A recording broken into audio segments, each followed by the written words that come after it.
సోరోస్కి సంబంధించినటువంటి వ్యవహారం క్రమక్రమంగా వెలుగులోకి వస్తూ ఉన్నాయి.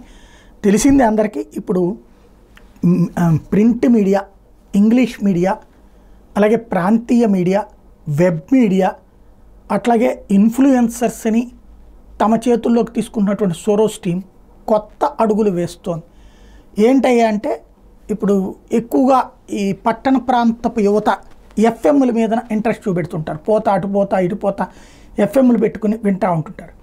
కాబట్టి అలాగే ఇతర చిన్న చిన్న దేశాల్లో రేడియోలే ప్రధానమే. కాబట్టి ఇప్పుడు ఏకంగా 200 రేడియో స్టేషన్స్ను కొంటుంది అది. బిల్ గేట్స్ దానికి గాను $319 మిలియన్ డొనేట్ చేస్తాడు, ఇంక్లూడింగ్ బీబీసీ.